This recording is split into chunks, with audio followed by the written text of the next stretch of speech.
Assalamualaikum warahmatullahi wabarakatuh. Alhamdulillahilladzi arsala rasulahu bil huda wa dinil haq yudhiru 'ala dini kulli wa kafa billahi shahida. Asyhadu an la ilaha illallah wahdahu la syarika lah wa asyhadu anna Muhammadan 'abduhu wa rasuluh. Allahumma shalli wa sallim wa barik ala sayyidina Muhammadin wa ala alihi wa sahbihi faman tabi'ahum bi ihsan ila yaumiddin, amma ba'd.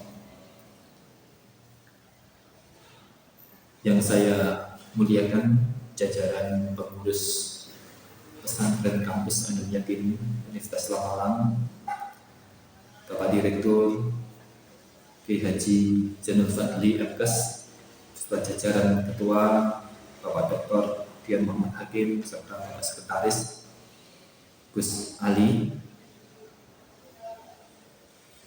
yang mudah-mudahan selalu diberi kesehatan oleh Allah Subhanahu wa Ta'ala. Dan juga yang saya banggakan para santri pesantren kampus Ainul Yakin yang hari ini bersama-sama mengikuti kajian kontemporer secara daring. Mudah-mudahan teman-teman sekalian, para santri, selalu diberi kesehatan zahiran wa batinan, dimudahkan segala aktivitasnya, thalabul ilminya di kampus kita tercinta Unisma. Amin amin ya rabbal alamin. Salam wassalam semoga tetap tercurahkan kepada kita Nabi Agung Muhammad sallallahu alaihi wasallam. Mudah-mudahan kita semuanya yang mengikuti daring pada pagi hari ini selalu diberikan kemudahan dan selalu diberikan petunjuk oleh Allah di dalam menjalankan komitmen sunnah-sunnah Rasulullah SAW, sehingga kita termasuk bagian dari umatnya Kanjeng Nabi yang akan mendapatkan syafaat ila yaumil hada ila yaumil qiyamah. Amin. Para santri yang kami banggakan, izinkanlah pada kesempatan pagi yang barokah ini kita mengkaji kajian Islam kontemporer dalam bidang pendidikan, sebagaimana fak dan keahlian kami sebagai dosen pendidikan agama Islam. Yang pertama, teman sekalian, dalam kajian Islam kita harus memahami dan mengerti bagaimana tujuan Islam, bagaimana hakikat kita sebagai seorang muslim. Tentunya kita semuanya, para santri, memiliki komitmen yang sama, memiliki konsistensi yang sama di dalam cara model beragama sesuai dengan tuntunan syariat, sebagaimana yang kemudian kita ikuti di kajian-kajian pesantren dalam hari ke hari kampus kita khususnya. Maka komitmen dan konsistensi ini bagian di dalam membangun integritas agama kita, yaitu agama Islam. Dalam Islam kita mengenal bagaimana ketika Al-Quran turun, surat Al-Alaq ayat 1-5, kalau kemudian ayat 1-5 ini kita tinjau dari konsep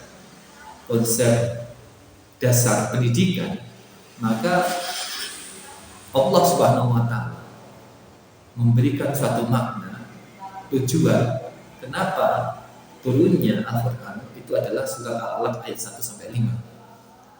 Nah, ini tidak kemudian tiba-tiba, tidak kemudian tidak sengaja, akan memiliki tujuan yang memang benar-benar sesuai dengan integritas kaum muslimin pada masa itu.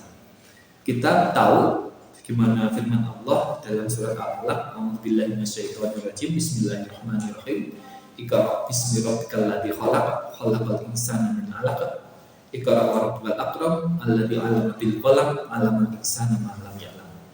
1-5 ayat ini, teman-teman sekalian, dalam konsep pendidikan ini memiliki arti makna dalam satu ayat-ayat satu dengan yang lainnya.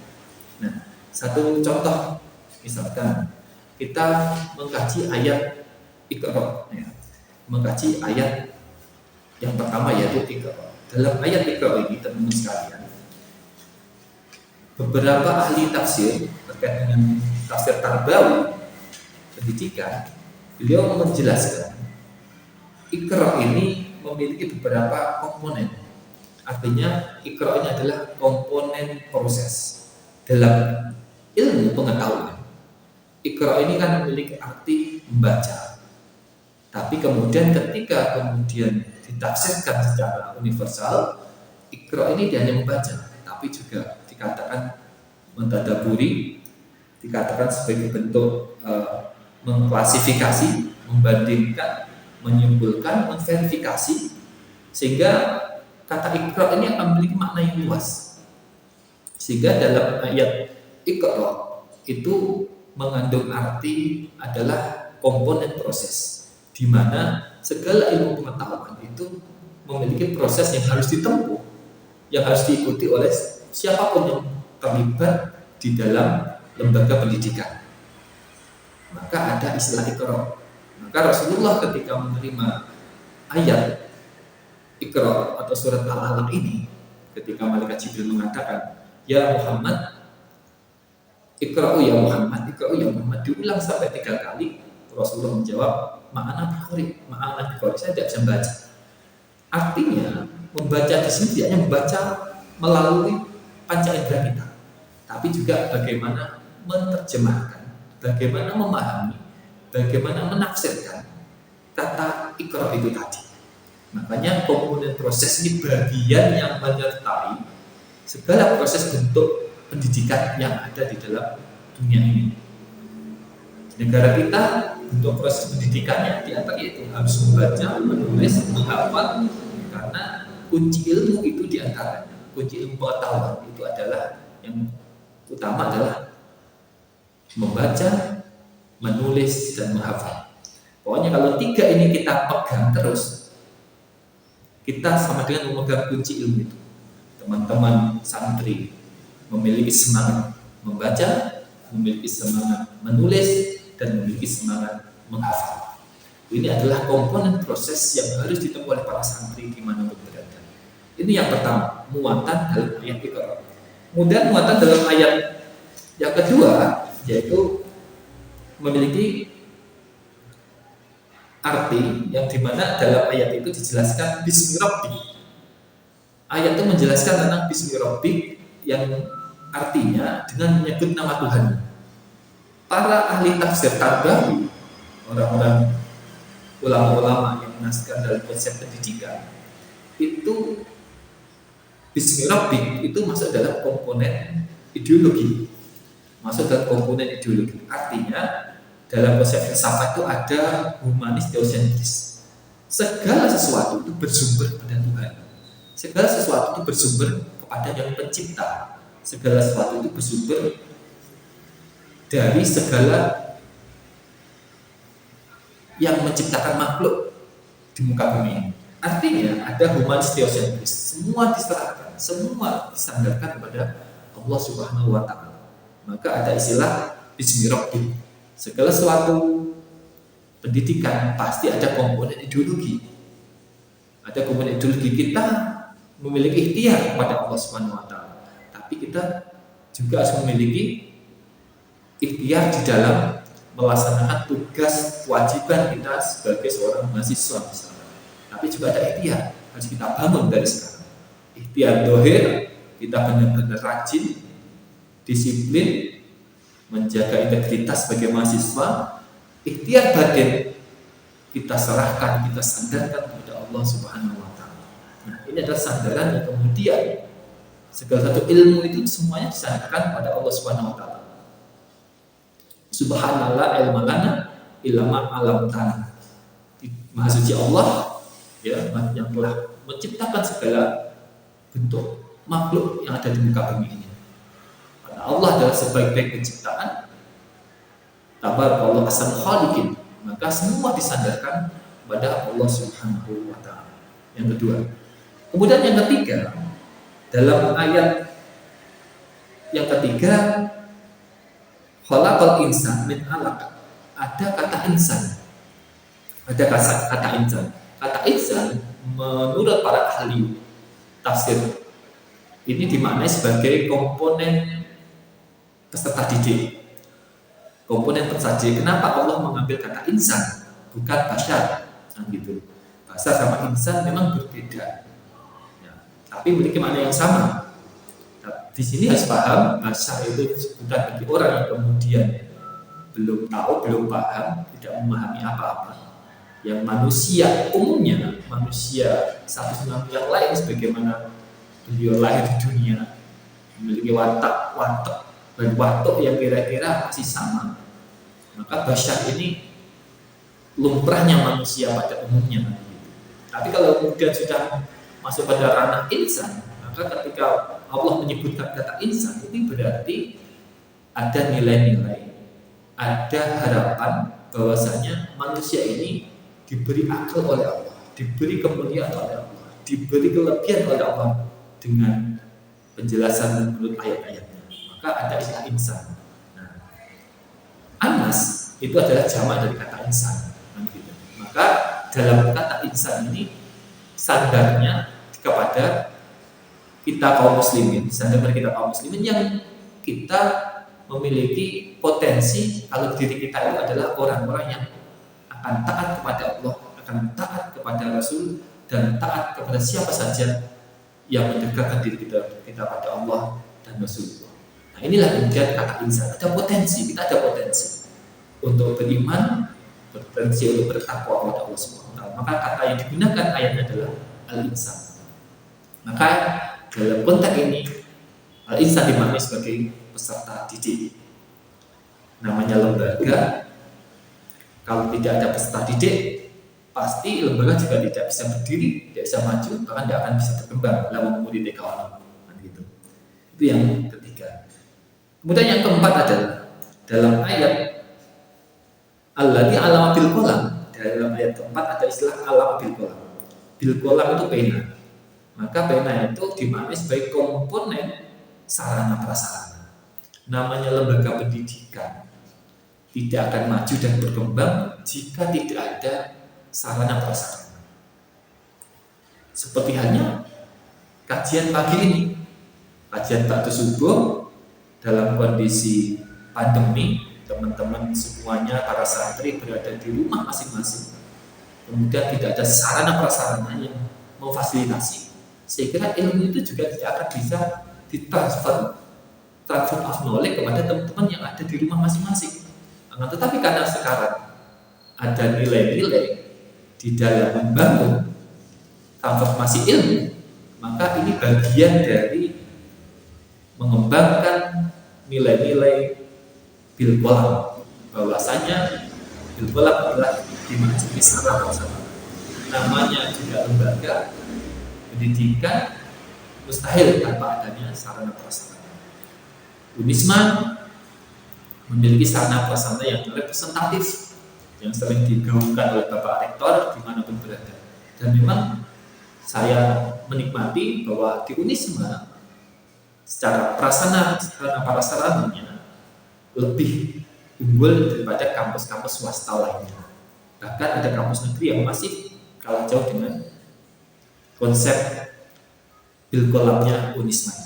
Nah, inilah bagian kemudian yang memperkuat pemahaman terkait dengan Al-Qalam. Yang terakhir, yang kelima, itu adalah malam ya'lam. Malam ya'lam itu adalah komponen kurikulum. Kenapa sesuatu yang tidak diketahui bagian dari atau yang kemudian disebut kurikulum? Karena kurikulum ini kan dibentuk menyesuaikan kebutuhan masyarakat, menyesuaikan kondisi zaman, menyesuaikan kondisi yang sekarang dibutuhkan oleh masyarakat. Maka konsep malam ya'lam adalah konsep di mana ada al-Islam sholihun likulli zaman wal makan. Bagaimana Islam itu kemudian menyesuaikan kondisi tempat, lingkungan. Nah, disitulah kemudian kurikulum membentuk. Maka di Indonesia ini ketika saya mengikuti sekolah formal, saya mengikuti pergantian kurikulum itu dari kurikulum KPK. kemudian CBSK, CBSA, kemudian ada kurikulum yang ketiga adalah KBK, KBK, CBSA, ketiga adalah KTSP, yang keempat adalah kurikulum K13. Nah, jadi kenapa kurikulum kemudian tidak baku? Ya karena memang itu tadi standar kurikulum disesuaikan dengan kondisi perkembangan zaman, kondisi kebutuhan masyarakat yang hari ini memang harus diikuti. Nah, inilah yang kemudian teman-teman sekalian dalam konsep surat Al-Alaq ayat 1 sampai 5 ini sangat hasanah, kekayaannya sangat luar biasa. Kita hanya maknai sebagai lembaga pendidikan, nilai-nilai pendidikan aja saya begini, apalagi surat-surat yang lain. Nah, artinya segala bentuk keilmuan dalam bidang pendidikan itu memang di awal surat Al-Quran, dari Al-Quran yang jumlahnya, surat-surat Al-Quran jumlahnya sekitar berapa ya? 114 dari 30 juz.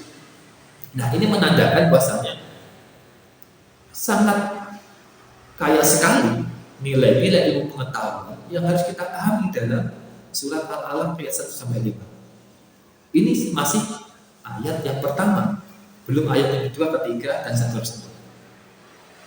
Maka dari itu terus sekalian, motivasi kita di dalam mencari ilmu, motivasi kita di dalam kuliah harus memiliki standar bahwasanya kita niatkan diri kita untuk thalabul ilmi, kita niatkan untuk benar-benar mengabdi, dan kita niatkan untuk bersama-sama berbaur dengan para guru-guru kita, para dosen-dosen kita, yang itu akan membangun suatu partner, membangun suatu komoditas antara satu dengan yang lain. Ini penting dalam konsep sosial. Nah, teman-teman sekalian yang saya banggakan, kita berharap para santri-santri yang hadir online ini, kita berharap suatu hari ketika itu menjadi suatu pewaris di dalam konsep pengembangan ilmu pengetahuan, atau termasuk bagian dari santri-santri yang memiliki keterampilan, yang memiliki keahlian dalam bidang sains, dalam bidang sosial, dalam bidang teknologi. Nah, inilah yang kemudian Allah sudah menggambarkan kepada kita semuanya dalam suratnya, Qul amalu ala sabilillah. Allah itu menciptakan segala bentuk santri ini sesuai dengan karakternya, keilmuannya, keahliannya masing-masing. Maka para santri ini tidak boleh merendahkan satu dengan yang lain, karena antara satu santri dengan santri yang lain itu memiliki keahlian. Nah, keahlian itu siapa yang tahu? Ya kita. Maka karena semua memiliki keahlian antara satu dengan yang lain, maka kita tidak dilarang untuk saling menghujat, dilarang untuk saling meremehkan, dan dilarang untuk saling merendahkan. Dalam makalah yang terkenal itu adalah ada istilah la tahqir man dunaka falikul lisaiin manzia. Janganlah engkau memandang rendah orang lain. Janganlah engkau memandang rendah orang di sekitarmu dengan pandangan rendah. Karena boleh jadi orang-orang yang kamu pandang rendah itu memiliki kelebihan, memiliki keunggulan yang engkau tidak memiliki, atau yang engkau tidak pahami dan engkau tidak punya. Inilah yang kemudian kita harus memiliki pandangan orientasi yang kuat. Segala sesuatu dibentuk dalam kapasitas satu dengan yang lainnya dengan bentuk penciptaan yang terbaik. Nah, Rasulullah SAW bersabda dalam satu hadisnya yang sangat populer ya, Innallaha sayab'atsu ala kulli raqsin mi'atin sanatin ma yujaddidu fi dinahu. Innallaha sayab'atsu ala kulli raqsin. Sesungguhnya Allah itu akan mengutus, Allah akan melahirkan, Allah akan memunculkan pada setiap penghujung akhir 100 tahun sekali. mi'ati sanatin may yujad itu seseorang yang akan melakukan suatu yujad itu pembaharuan di dinahum di dalam agama, yang memperbaiki agama di saat umat itu, mohon maaf, masih dalam konteks keilmuannya masih rendah, umat ini keilmuannya masih kurang, maka yang akan membangun agama, memperbarui agama kita semua yang menjadi orang-orang yang sibuk dengan mencari ilmu, sibuk dengan orientasi tolakul ilmu. Itulah yang kemudian bagian dari yang nanti akan mengembangkan yujadidu fi dinahum, yang akan memperbaiki agama ketika di mana suatu zaman munculnya orang-orang bodoh di sekeliling kita, munculnya orang-orang yang tidak tahu, bahkan tidak mau tahu terhadap agama di lingkungan kita, dan kitalah yang kemudian diutus untuk meluruskan, diutus untuk memperbaiki sebagaimana perintah Rasulullah SAW. Nah, teman-teman sekalian, para santri yang dirahmati Allah Subhanahu wa Ta'ala, dalam konsep ilmu kita harus paham di dalam Al-Quran itu Allah menyebutkan kata ilmu itu kurang lebih sekitar 896 ayat. Ini melebihi ayat-ayat ibadah yang lain. Allah bicara tentang ilmu kurang lebih 896 ayat. Ini melebihi ayat tentang sholat, ayat tentang haji, ayat tentang sedekah, atau ayat tentang zakat. Kenapa? Karena memang ilmu itu adalah sarana untuk mengenal Allah Subhanahu wa Ta'ala. Dan saya kira teman-teman sudah memiliki jalur yang tepat. Anda komitmen konsisten menjadi santri pesantren kampus Ainul Yakin sebagai semangat giroh untuk talabul ilmi di luar pendidikan formal, begitu. Maka ketika kemudian kita komitmen untuk bertalabul ilmi, maka detik, menit, jam, waktu, hari, minggu, pekan, per bulan itu akan dinilai ibadah ketika niat kita masih sama dengan niat kita awal. Maka dalam konsep inilah yang kemudian harus teman-teman pahami di dalam konsep menuntut ilmu. Nah, kemudian teman sekalian yang berbahagia, saya ingin mengajak teman sekalian untuk berorientasi di dalam nilai-nilai pengetahuan, nilai-nilai informasi terkait dengan update bahwasanya kita semuanya memiliki potensi untuk menerjemahkan, memiliki potensi untuk memahami segala yang ada di dalam pengembangan ilmu pengetahuan. Nah, inilah yang kemudian harus kita pegang, harus kita maknai bahwasanya mengkaji tentang ilmu, mengkaji tentang sains itu bukan tugas seorang profesor saja, bukan tugas seorang dosen saja, peneliti saja, bukan juga tugas dari seorang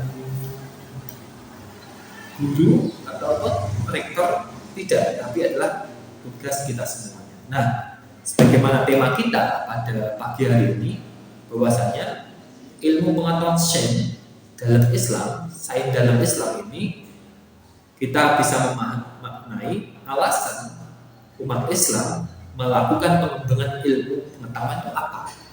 Kenapa kemudian muncul beberapa ahli-ahli teknologi, ahli ilmu-ilmu sains dan begitu. Yang pertama itu karena didasarkan Al-Quran. Al-Quran itu mendorong umat untuk apa? Untuk mengembangkan ilmu pengetahuan. Sebagaimana dalam hadisnya Rasulullah, kita diperintahkan untuk mengkaji segala suatu bentuk ilmu pengetahuan. Kenapa? Karena kita diberi akal oleh Allah. Akal itu sarana untuk apa? Memahami, menerjemahkan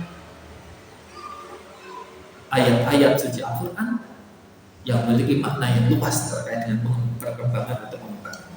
Nah, maka banyak ayat suci Al-Quran dan hadis yang butuh suatu penalaran, yang butuh sesuatu penerjemahan dari kita semuanya umat Islam. Maka ini mendorong semangat kaum muslimin umat untuk apa? Untuk mencoba mengidentifikasi, bereksperimen, ya, meneliti di dalam nilai-nilai pengembangan ilmu pengetahuan.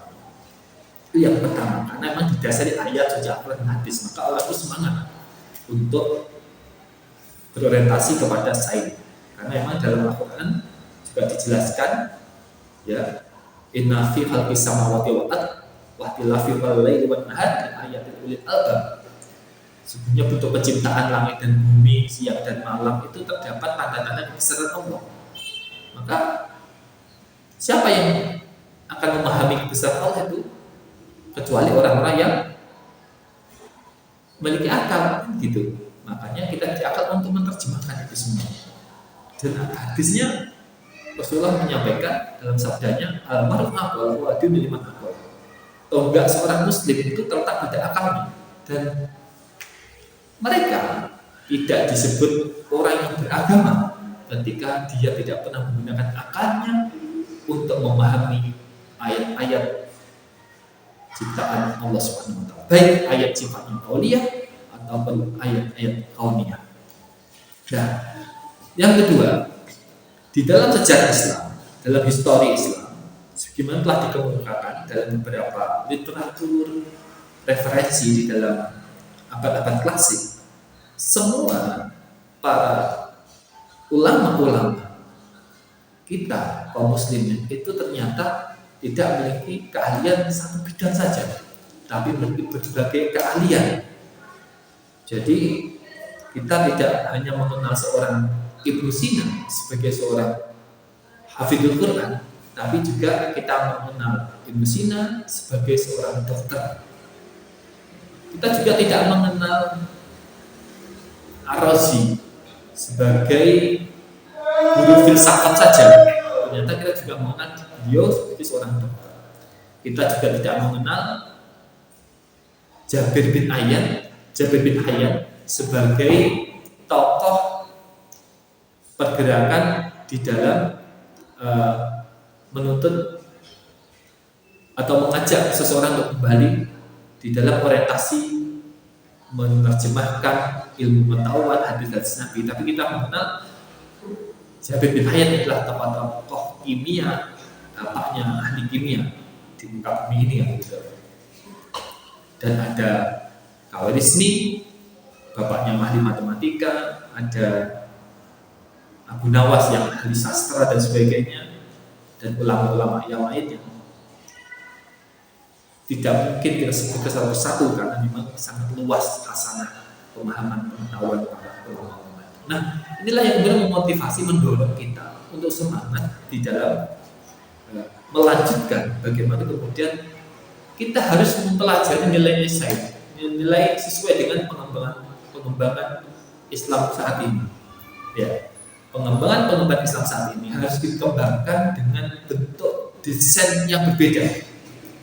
Dakwah dulu harus bertemu langsung kepada audiennya, bertemu langsung kepada mustamiknya. Tapi sekarang dalam kondisi pandemi, dakwah cukup dengan media baik via YouTube, apakah via IG, Instagram, via Facebook atau Twitter, dan via yang lain. Yang jelas bukan via valen ya, tapi adalah sarana untuk memudahkan, sarana untuk memperluas hasanah ilmu pengetahuan. Karena memang eranya kita bukan era klasik, tapi era kita adalah era modernisasi, revolusi industri 4.0 gitu. Yang ketiga, yang terakhir, kenapa kemudian harus kita mengkaji, harus kita merealisasikan nilai-nilai ilmu pengetahuan, harus kita cari dan harus kita jaga itu, karena Islam adalah ajaran yang menekankan pentingnya ilmu pengetahuan. Karena dengan ilmu pengetahuan itu bisa menjaga kualitas hidup, menjaga kesejahteraan hidup. Nah, ini dalam konsep sosial ya. Terkadang yang menekuni agama ini orang yang menekuni agama saja terkadang masih kalah sejahtera dengan seseorang Muslim yang menekuni ilmu kemajuan teknologi, insinyur, kedokteran, industri kan begitu. Artinya apa yang disampaikan di dalam beberapa literatur bahwasanya belajar dalam ilmu teknologi, sains di luar atau mengembangkan nilai-nilai ajaran agama Islam yang tidak terfokus pada agama Islamnya saja, tapi fokus pada nilai-nilai ajarannya, maka itu bisa mengangkat derajat martabat manusia, bahkan bisa mengangkat kesejahteraan manusia. Contoh misalkan, mohon maaf, berapa banyak orang-orang Muslim yang lebih sejahtera dengan profesinya masing-masing, antara guru agama dengan dokter, kira-kira sejahtera mana? Guru agama dengan insinyur sejahtera mana? Ini kemudian tidak mendidikkan guru agama atau dosen agama, bukan karena saya juga dosen agama, saya juga guru agama, tidak. Ini bagian dari contoh implementasi bahwasanya nilai-nilai pengembangan dari Islam itu ternyata mengangkat suatu kesejahteraan hidup manusia, sebagaimana telah dijelaskan Abudin Dinata di dalam bukunya Islamic Student Contemporary. Begitu. Nah, artinya nilai-nilai Islam ketika dikembangkan itu memiliki makna, memiliki kekayaan hasanah yang kemudian mengangkat kesejahteraan manusia satu dengan manusia yang lain. Nah, contohnya seperti itu tadi. Nah, kita berharap di Indonesia ini kemudian orang-orang yang memiliki ilmu, orang-orang yang fokus dalam bidang keislaman, keagamaan ini dihargai, diapresiasi dalam bentuk, tidak hanya dalam bentuk penghormatan, tapi juga dalam bentuk materi. Ini harus kita hargai dan harus kita apresiasi. Harapannya kan begitu, karena kita tidak ingin melihat ada kemudian guru-guru agama yang protes karena gajinya kurang, ada seorang guru madrasah, guru PPK yang protes karena kurang kesejahteraan. Itu jangan harap dan jangan ada di negara kita tercinta Indonesia. Harusnya mereka harus mulia, dalam konteks agama mereka adalah orang yang mulia. Dalam konteks materi memang jauh dari harapan, akan tapi harus kita doakan dan harus kita bangun komitmen kita bahwasanya dalam menegakkan agama itu sama dengan menegakkan negara Indonesia. Karena tiang negara itu terletak dengan agama, dari agama kita penganutnya masing-masing. Jika negara ini tidak diisi oleh orang yang beragama, mustahil negara ini juga bisa berkembang, bisa maju, kemudian memiliki suatu nilai-nilai peradaban, nilai-nilai kebangsaan dan keislaman. Maka satu sama lain harus mendukung. Sama dengan merujukkan makolahnya Sayyidina Ali, Islam itu berkembang apabila satu, orang yang berilmu mau mengamalkan ilmunya. Yang kedua, Islam akan berkembang jika ada orang yang kaya mau mendermakan hartanya. Kalau teman-teman menjadi orang yang berilmu harus mengamalkan ilmu. Kalau santri nanti jadi orang yang alim, maka harus mengamalkan ilmunya. Kalau santri nanti misalkan tidak alim tapi dermawan, tapi agamanya orang-orang kaya, harus mendermakan hartanya. Itu sama dengan menegakkan ajaran agama. Tapi syukur-syukur teman-teman santri menjadi orang yang alim, menjadi agamanya, sehingga ya dia teman-teman mentransfer ilmu dan mentransfer harta-harta yang dimilikinya. Saya kira gambaran awal ini menunjukkan diri kita, semangat kita sama. Saya selaku ketua Taman Masjid dan Yakin memiliki karakter yang sama dengan ketua pesantren, dengan pengurus pesantren untuk memberikan, untuk memuliakan, untuk menegakkan agama melalui jalur pendidikan, melalui jalur keilmuan. Dan hari ini gambaran bagaimana kita mengkaji nilai-nilai kontemporer dalam sisi perspektif bidang ilmu pengetahuan. Dan ini menggambarkan Islam sangat luas karena bisa dipandang, dinilai dari segi perspektif ilmu pengetahuan. Nah, pesan terakhir saya adalah teman-teman harus berkomitmen, berkonsistensi di dalam menjadi santri. Tidak usah berharap, tidak usah berangan-angan, tidak usah bermimpi untuk tinggi-tinggi aku nanti harus jadi orang begini, tidak perlu. Kata Nabi, Ikmalu fakulun muasirun lima falaklah. Lakonono urip iki. Lakukanlah apa yang dihadapi sekarang. Kalau jadi santri yang tekun, jadi santri yang disiplin, jadi santri yang berintegritas, jadi santri yang taat patuh pada para ustadz dan ustadzah, dewan asatidz, pengurus, kiai, romo kiai, semua kita taati, semua kita lakukan. Karena kata Rasulullah, segala sesuatu dimudahkan untuk diciptakan. Kamu tidak usah berharap ingin jadi orang kaya, kamu tidak usah berharap ingin jadi presiden, bupati, dan sebagainya. Kalau kamu berkomitmen di dalam nilai-nilai kebaikan, maka bagi Allah itu mudah untuk kamu dijadikan apa. Ini pesan Rasulullah. Dan maka inilah yang kemudian memotivasi kita semuanya agar diri kita menjadi orang-orang yang baik dan menjadi orang-orang yang benar dan menjadi orang yang bermanfaat ketika kita kelak, ketika kita keluar, ketika kita menjadi alumni santri PKAY ataupun kita menjadi alumni Universitas Islam. Santri itu dilihat seberapa besar mereka bermanfaat ketika mereka sudah lulus dari pesantren.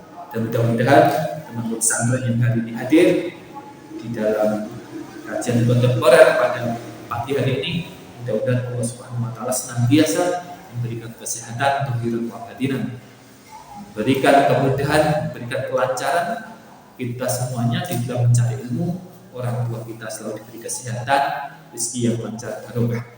Lalu kita doakan terus orang tua kita lancar rezekinya, sehat walafiat, insya Allah rezeki akan mengalir kepada kita semuanya. Maka teman-teman harus selalu mendoakan orang tua, mendoakan selalu guru-gurunya, mendoakan selalu dewan asatidz yang ada di PKI ini. Insya Allah kita dimudahkan dalam segala hal, dalam segala amal perbuatan kita menjadi santri atau menjadi mahasiswa Universitas Islam Malang. Saya kira untuk kajian pada pagi hari ini cukup sekian. Mudah-mudahan teman sekalian selalu bersemangat di dalam fastabiqul khairat, berlomba-lomba menuntut ilmu sehingga semuanya pasti dimudahkan dalam segala urusan. Wallahul muwaffiq ila aqwamit thoriq. Wassalamualaikum warahmatullahi wabarakatuh.